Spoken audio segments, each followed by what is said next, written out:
बिस्मिल्लाहिर्रहमानिर्रहीम। आबिद शाल हाजिर है इदारा उर्दू के उस सिलसिले के साथ जिसका उन्वान है मज़ाह और मेरा मज़ाह। और इस ज़िम्न में आज हमारे साथ मौजूद हैं जनाब डॉक्टर अज़ीज़ फैसल साहब। सर बहुत शुक्रिया, आपने वक्त इनायत फरमाया। इससे पहले इसी मौजू पर हमने आपसे एक दफ़ा पहले भी गुफ्तगू की है और उसमें पेश नज़र थी आपकी किताब हासा खासा, जो आपकी पहली किताब थी जी। तो आज आपकी जो दूसरी किताब है गलत पार्किंग के उन्वान से, उसके हवाले से हम बात करेंगे और अपने दोस्तों के लिए इस किताब की एक झलक, जिन तक ये किताब नहीं पहुंची, गलत पार्किंग है और ये 2023 में छपी है और 2 साल पहले की किताब है।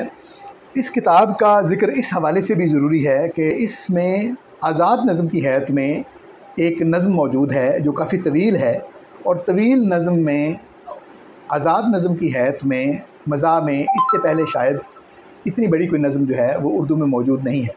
तो उस नज़म के हवाले से भी बात करेंगे और कुछ दीगर जो मामलात हैं इसमें, उसके हवाले से बात करेंगे। सर बहुत शुक्रिया, आपने वक्त इनायत फरमाया। डॉक्टर साहब एक दफ़ा फिर आपका शुक्रिया, और मुझे बहुत अच्छा लगता है आपके बहुत सारे प्रोग्राम में, क्योंकि देखता भी रहता हूँ और बहुत कुछ सीखता भी रहता हूँ, और मेरे लिए बड़े एजाज़ की बात है कि मैं इस प्रोग्राम में बहुत मोहब्बत है आपकी।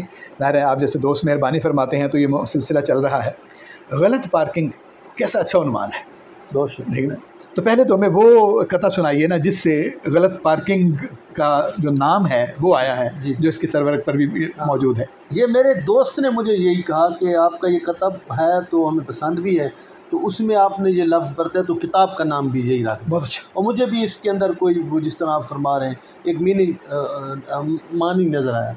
नेट प्रैक्टिस से ही मोहब्बत की, आरजी डार्लिंग के क्या कहने, सुभान अल्लाह। नेट प्रैक्टिस से ही मोहब्बत की, आरजी डार्लिंग के क्या कहने, दिल दिया जाने मन की आंटी को, इस गलत पार्किंग के क्या कहने। वाह वाह वाह, अच्छा वाह वाह वाह, गलत पार्किंग है, चालान भी हो सकता है इस पर। जी जी। तो ये फरमाइए, लिखने वाले की हैसियत से कुछ बातें इससे पहले हम मज़ाक के बारे में आपसे कर चुके हैं।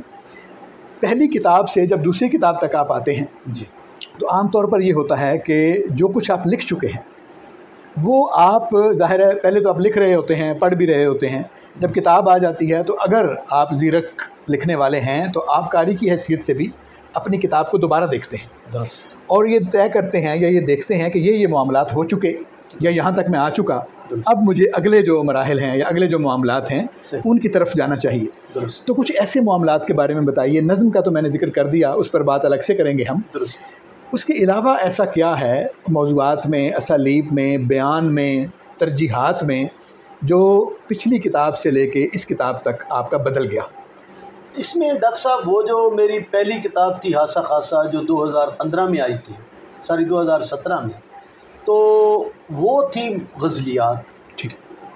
और वो इस लिहाज से वो किताब चैलेंजिंग थी मेरे लिए कि मैं जिस अहद में मज़ाह लिख रहा था, मज़ाह को ओवरऑल पूरी दुनिया में कता के हवाले कर दिया गया है। ठीक है, कतात के हवाले कर बिल्कुल दिया है, मैं जिससे बिल्कुल इत्तफाक नहीं करता। हाँ, कि मतलब उसको वाहिद हैत की हैसियत से, क्यों उसको सिर्फ एक आपने सिर्फ तक जो है या एक छोटी सी डायमेंशन तक आपने महदूद कर दिया। और फिर मैं समझता हूँ कि जो मज़ाहिया गज़ल है, तो गज़ल के तो हर शेर आपका कता है।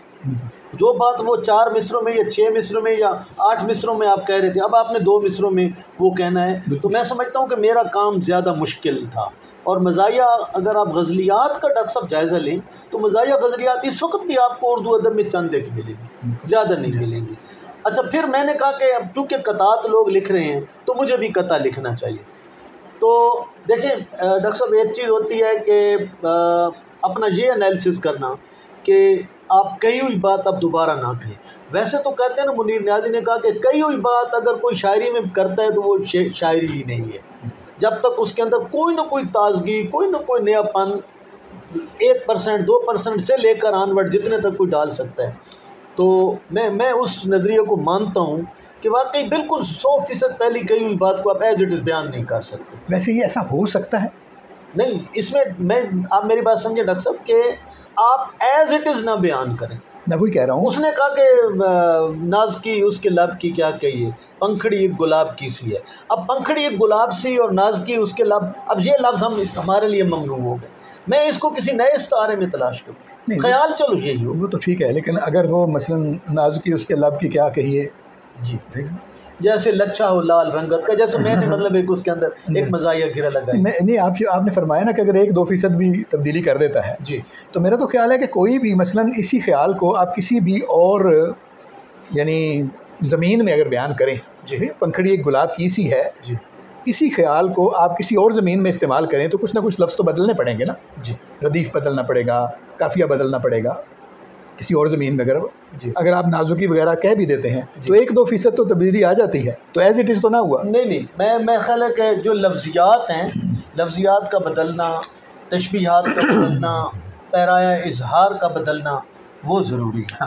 वैसे तो इसका मतलब फिर 1-2% तो ना रहा ये तो बहुत सारे फीसद हो गए। मैंने 1-2% शायद किसी और दोस्तों के लिए कहा हो, चलो बिल्कुल एग्जैक्ट कही हुई बात आप ना कहें। अच्छा, तो मैंने वो कतात में ये कोशिश की है कि अब मैं चूँकि इस ज़माने से ताल्लुक़ रखता हूँ, तो आया मैं और मेरा जो यहाँ पर कतात भी ज़्यादातर वो कहे हैं मैंने, जब मैं ये चैनलों पे भी बहुत ज़्यादा नहीं किया था, तो फिर मेरे जो तजुर्बात थे वो शेरी नशिस्तों के हवाले से, नकात के हवाले से और इस हवाले से ज़्यादा कहे हैं मैंने। और मैंने भी अपना एक रंग पेश करने की कोशिश की है कि अगर वो जो पॉपुलर मौज़ूआत हैं कि बीवी मेके चली गई है और जनाब वो साली है और पड़ोसन है, तो मैं इससे हट कर क्या बात कह सकता हूँ। तो मैंने डॉक्टर साहब अपनी शायरी के अंदर ये मैं तकरीबन पूरी ज़िम्मेदारी से कह रहा हूँ, एक तो लफ्ज़ साली ये मैंने इस्तेमाल नहीं किया ना, ये मैं इसको कोई मजाक के हवाले से दुरुस्त और जायज़ मौजूद, सही बात है, मतलब एक, और ना ही को पड़ोसन पर ये जो लोग इश्क वगैरह करते हैं, मैं इसको मैंने नहीं डिस्कस किया, क्योंकि मैं ज़ाहिर जिस चीज़ को मैं बुरा समझता हूँ तो मैं उसको अपनी शायरी में किस तरह, क्योंकि बदकिस्मती से कुछ पॉपुलर मौजूआत हैं जिनको के यार लोगों ने शायरी में भी, कतात में भी, गज़लों में भी, सारे मज़ाहिया आइटम्स में उन्होंने वही शामिल कर दिए। मैंने मुशायरों में भी जाकर इस बात की कोशिश की है कि मैं उन लगे बंदे मौजूआत से कुछ हट कर बात करूँ और कोई ना कोई ऐसी डायमेंशन निकालूँ कि जो हो अवामी तजर्बे से मुताबिक, लेकिन वो कई हुई बातों और कई हुई मौजूआत से मुतल्लिक़ ना हो। मतलब बीवी को मेके वाला बात मैंने आज तक नहीं की, अब ये इतनी ज़्यादा हो चुकी है, तो ये नहीं कहना कि मुझसे किसी ने बल्कि पूछा कि ये मज़ाहिया शायर आप बीवियों पे क्यों लिखते हैं, तो मैंने कहा कि देखें, बीवी जो है वो इंसान का रहती दुनिया तक तजुर्बे में शामिल है, आप इसको अपने तजर्बात से काट नहीं सकते। जैसे आप संजीदा शायरी से मोहब्बत को नहीं निकाल सकते, मज़ाहिया शायरी से बीवी को नहीं निकाल सकते। लेकिन ये अच्छा कंपैरिजन आपने किया। जी, ना तो आप मोहब्बत के हवाले से वो बात कह सकते हैं जो पहले कही जा चुकी है, और ना ही बीवी के हवाले से वो बात कह सकते हैं जो पहले कही जा चुकी है। ताज़ा बात आप करें, कभी कोई मौजूद जो है वो अपडेट नहीं होता। आपका जो इजहार का सलीका है वो उसको जिंदा भी करते हैं और मुर्दा भी करते हैं। ऐसे ही मोहब्बत वाली शायरी में बीवी बेचारी को क्यों नहीं आने दिया जाता उसको मज़ाहिया शायरी के लिए क्यों रखा हुआ है? असल में सर वो जो बीवी के साथ जो मोहब्बत है, तो वो एक शायर, मज़ाहिया शायर ने खत्ता कहा है बड़ा खूबसूरत सा बीवी के हवाले से कि मेरी बीवी ना वो बड़ी खुश रहती है, और मैंने खुश रखने का एक पुलिया बनाया हुआ है, मुझे इत्तफाक से वो कथा याद नहीं है, मफ़हूम मुझे याद है। कहते मैंने अपनी बीवी को कह रखा है कि जब तू मुस्कुराती है तो इस 55 साल में भी तू 18 साल दोशीज़ा नजर आती है, लेकिन जब तू गुस्सा करती है तो तू 18 साल की होकर भी 55 साल बूढ़िया नजर आती है। तो मैं तो फिर जब भी जाती हूँ तो मेरी बीवी आगे से हंसती। सर देखें अब ये मौजूद है ना, ये नया मौजूद है, तो क्यों ना मतलब है कि, तो मैंने अपने कतात में ये कोशिश की है कि कोई ऐसी डायमेंशन में मैं जाऊँ कि जिस पर इससे कम तवज्जो गई है लोगों की। मैं एक कथा मुझे इजाज़त दें तो मुझे सवाल है ताकि मेरी इस बात की तारीफ, ये जो हल्का अरबाब ज़ौक़ के हवाले से जनाब कि जिस खबर को रखा गया खुफिया उसकी शोहरत चहारसू हुई है, हल्का अरबाब ज़ौक़ दोज़ख में, सुभान अल्लाह सुभान अल्लाह, हल्का अरबाब ज़ौक़ दोज़ख में, नज़्म जन्नत पे गुफ्तगू में।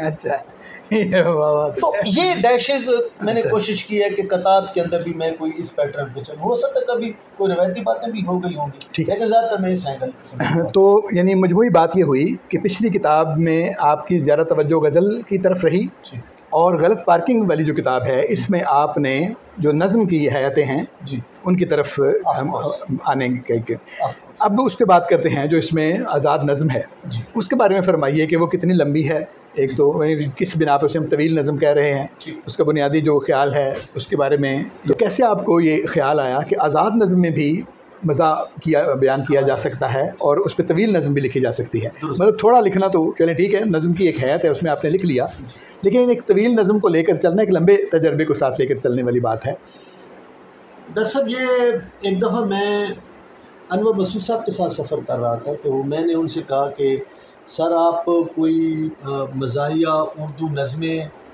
भी आप लिखें ताकि हम जैसे तालिब इल्मों को पता चले कि उर्दू मज़ाहिया नज़्म की क्या खालुक़ात होती है। तो उन्होंने कहा फैसल साहब, उर्दू नज़्म लिखना बहुत मुश्किल काम है। अब मैं हैरान हुआ कि अगर अनवर मसूद साहब ये कह रहे हैं तो फिर हम भाई किस बात की मूली हैं।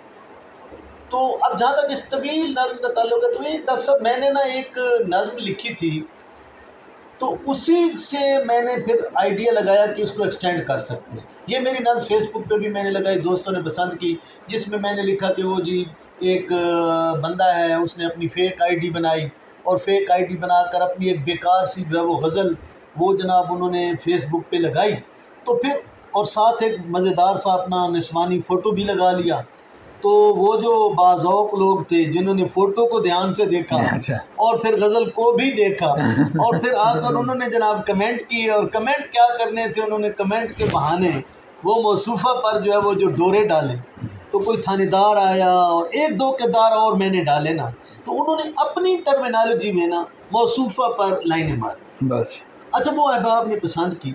तो उस नज़्म के कोई 1-1.5 साल बाद मुझे ख्याल आया कि यार वो जो मैंने नज़्म लिखी थी, तो उसमें एक आइडिया मेरे ज़हन में सरायत कर गया कि अगर वो जो शहज़ादी नाम था उस खातून का, उस पर जिस तरह थानेदार ने आकर अपनी लफ्ज़ियात में बात की है, तो ये तो हमारा मुआशरा तो मुख्तलिफ़ पेशों से भरा हुआ है। कोई प्लम्बर है, कोई डॉक्टर है, कोई इंजीनियर है, कोई मैथ का टीचर है, कोई स्कूल का प्रिंसिपल है, कोई जनाब और मुख्तलिफ़ किरदार हैं आपके मुआशरे के।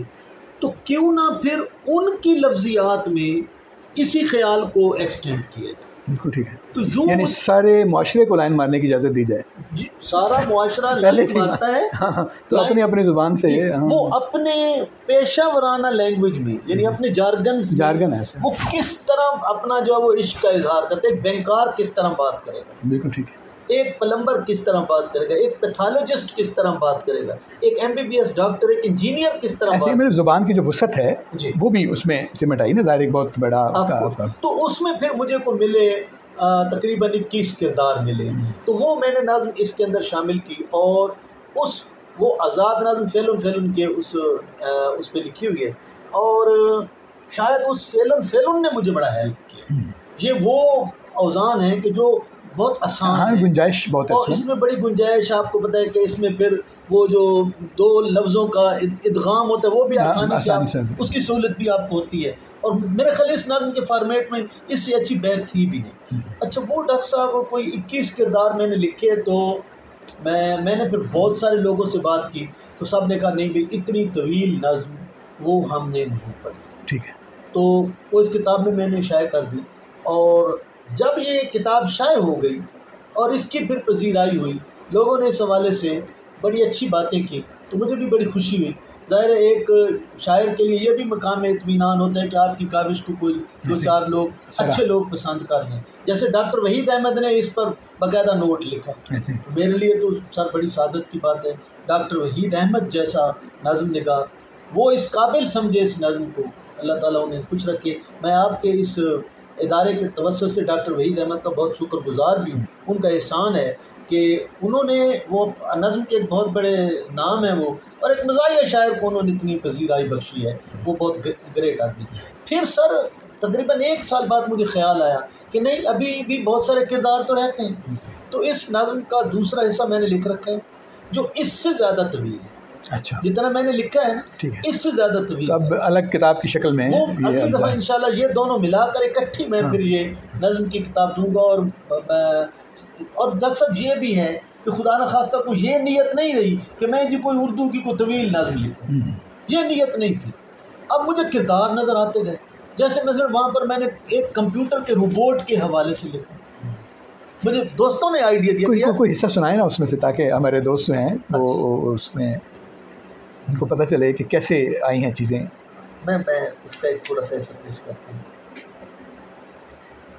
क्योंकि बात इसकी चल रही है तो पहले हम इस पे सुन लेते हैं आपसे, जी जी। फिर जो कतात हैं पीछे उनकी तरफ ही जाते हैं। अच्छा, अब इसमें यह है कि एक उर्दू का टीचर, वो मेरे ख्याल वो ज़्यादा हस्बे हाल होगा हम दोनों की, कि उर्दू का टीचर कैसे उस शहजादी की नज़्म पे आकर कमेंट करता है और उसमें कैसे वो अपना हाल दिल भी बयान करता है अपनी टर्मिनोलॉजी में।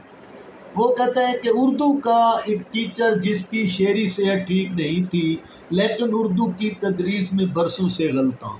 अच्छा, शेरी सेहत, अच्छा। उर्दू का एक टीचर जिसकी शेरी सेहत ठीक नहीं थी, लेकिन उर्दू की तदरीस में बरसों से गलता था। सो मोटो इस्लाह की नीयत बांधे दौड़ा आया और फरमाया, मोहतरमा तुम शेर कहो तो मैं भी मानूं, गालबा या मीरन गर्दानूं। ऐसे बेमकसद शेरों को किस खाते में डालूं, इश्के हकीकी वाले मिसरे जानना जानना करते कब है।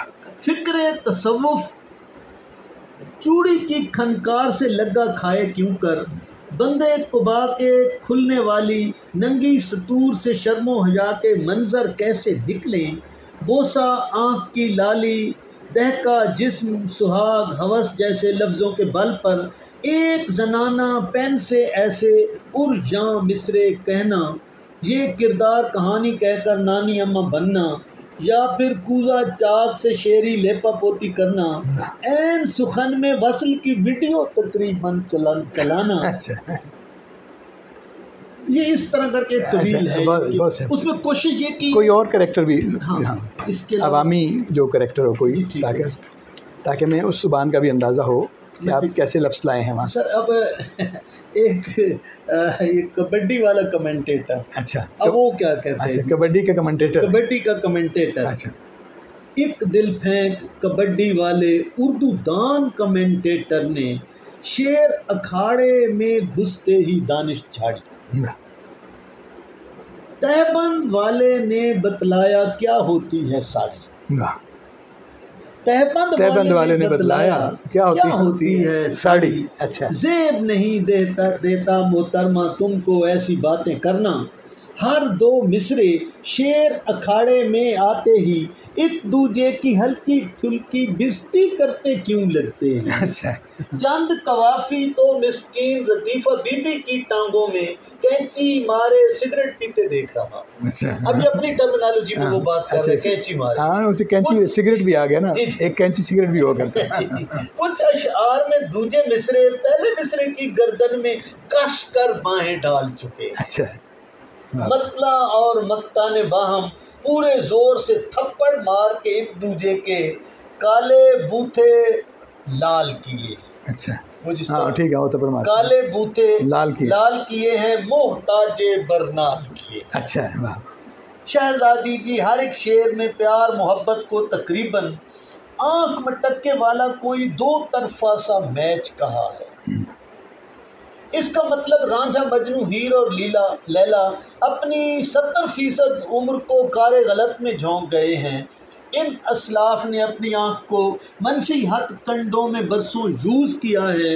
दूजे शेर में जंगे मोहब्बत छेड़ने वाली बात बताकर उस रेडर का नाम छुपाया जिसने तुमसी चांद स्टॉपर लड़की को ठुकराया। अच्छा, स्टॉपर और रेडर बस। इश्क कबड्डी वाला ऐसा मैच है जिसमें आशिक खास रकीब के कोर्ट में जाकर हमला करके दुश्मन का हर एक दाव नाकाम बना के अपने कोर्ट में जीत के वापस भी आए तो महबूबा से उसको पॉइंट मिलता नहीं। अच्छा, ये इस तरह का बहुत अच्छा, यानी वो अपनी टर्मिनोलॉजी में बात कर रहे हैं।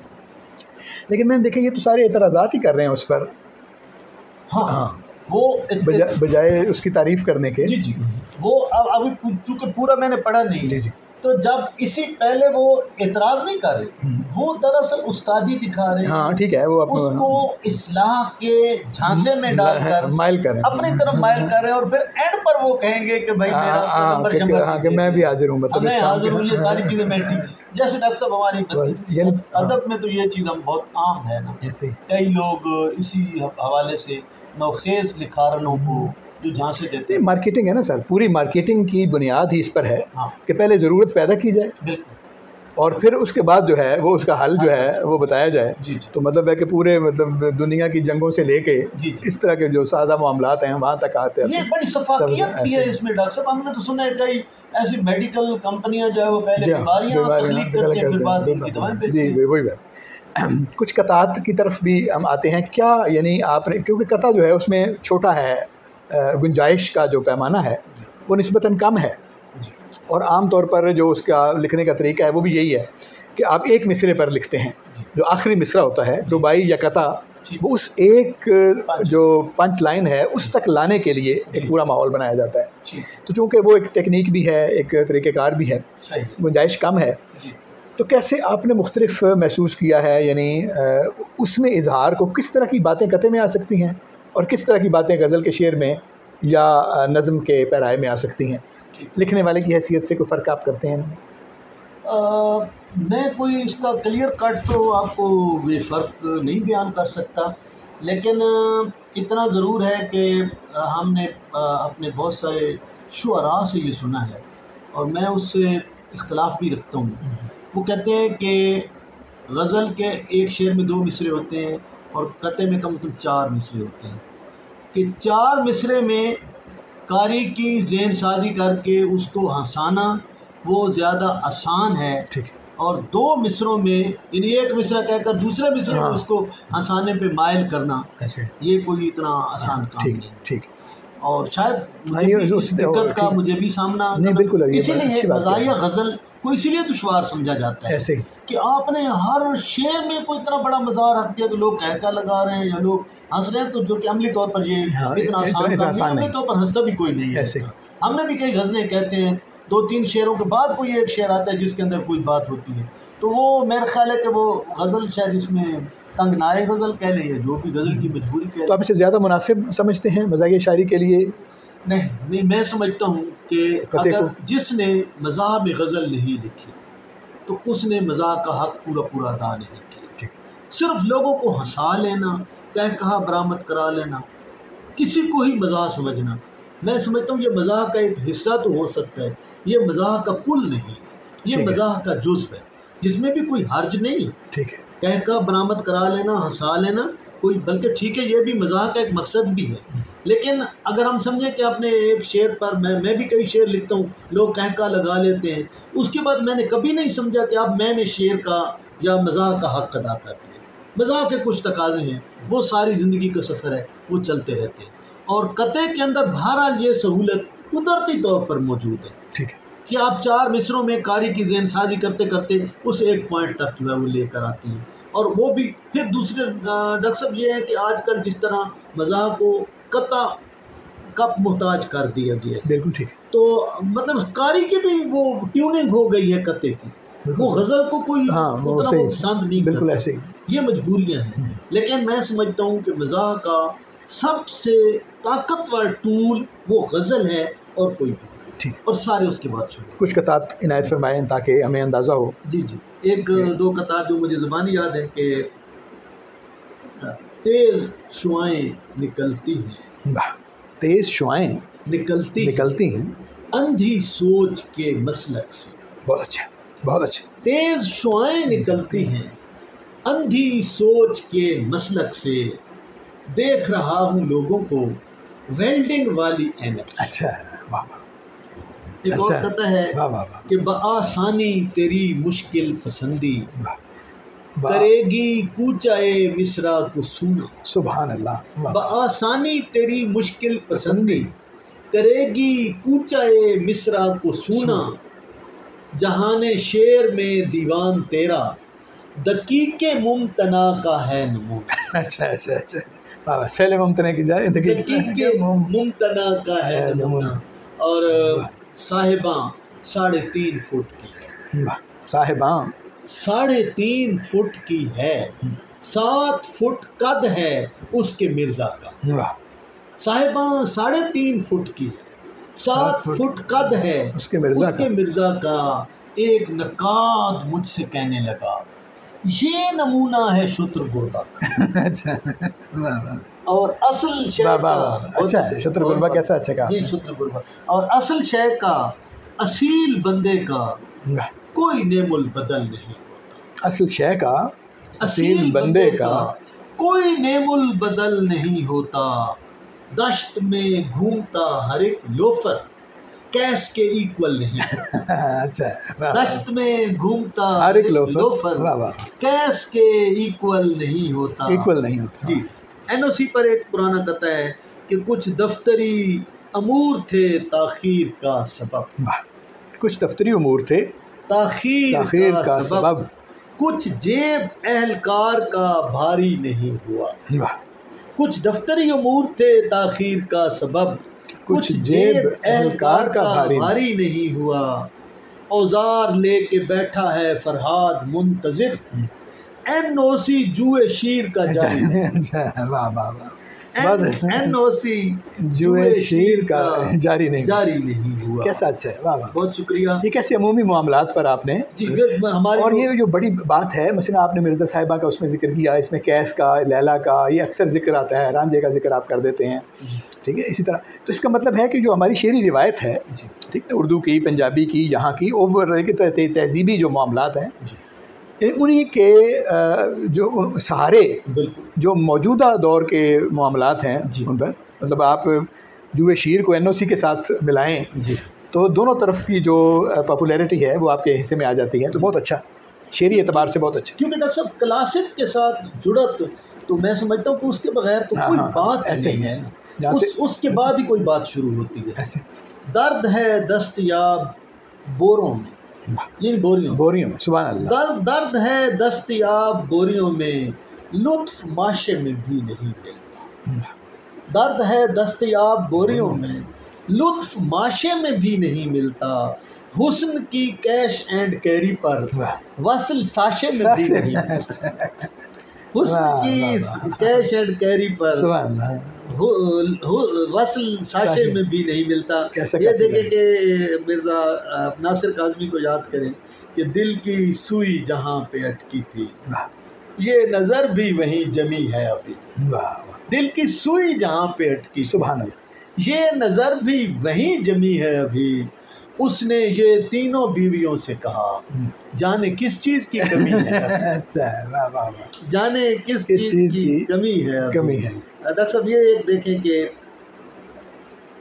मुझे अपना ये कथा बहुत पसंद है। देखने में नहीं वो ऐसी मगर, वाह, देखने में नहीं वो ऐसी मगर, देखने में नहीं वो ऐसी मगर एक फराडन नुमा जनानी है। देखने में नहीं वो ऐसी मगर एक फराडन नुमा जनानी है।